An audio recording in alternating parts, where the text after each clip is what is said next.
Hi, I'm Mrs. McDonald, and I'm here to read another story to you today. Today I'm going to read a story about kindergarten. In fact, a kindergarten teacher gave this to me today to read to you. It's called The Night Before Kindergarten. That name reminds me of a Christmas poem that I know. Anyhow, it's written by Natasha and its art is by Durrell. Let's see what it's like. The Night Before Kindergarten.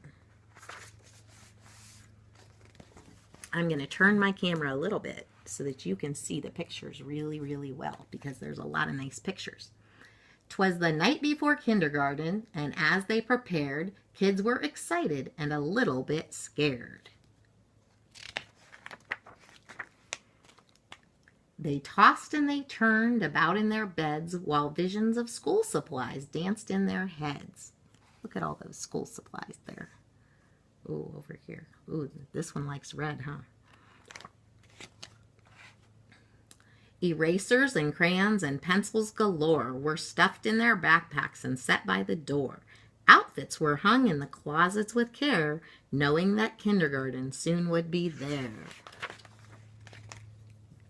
In the morning it came. School starts today. Would the teacher be nice? Would they still get to play? Faces were washed and teeth were brushed white. Kids posed for pictures with eyes sparkling bright.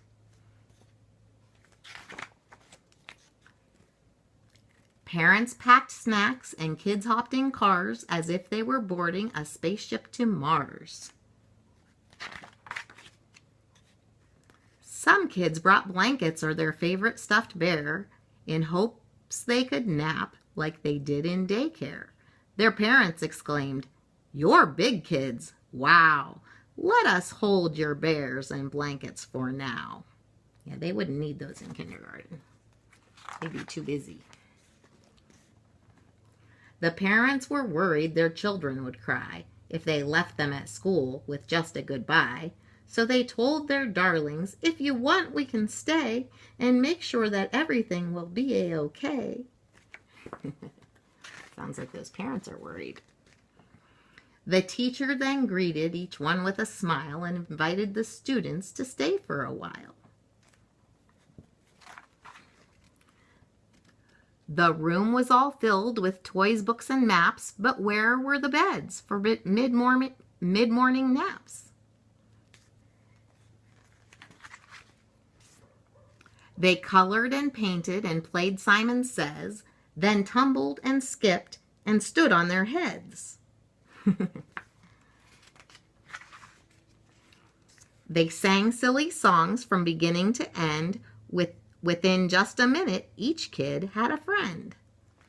You do make a lot of friends in kindergarten. The children were happy. They loved Miss Sunrise. It was she who was in for a giant surprise. When what to her wondering eyes should appear but sad moms and dads who were holding back tears.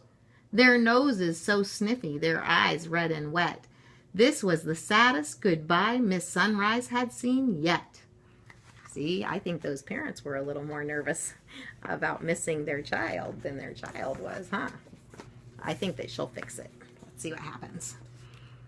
She gathered the grown-ups on the magical rug, then sent them away after one final hug. The children all waved from the door of the school. Don't cry, Mom and Dad. Kindergarten is cool.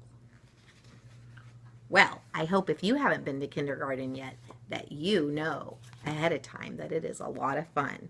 And if you have been there, you already know that, don't you? Anyhow, I hope you have a great school year. We'll talk to you later. Bye.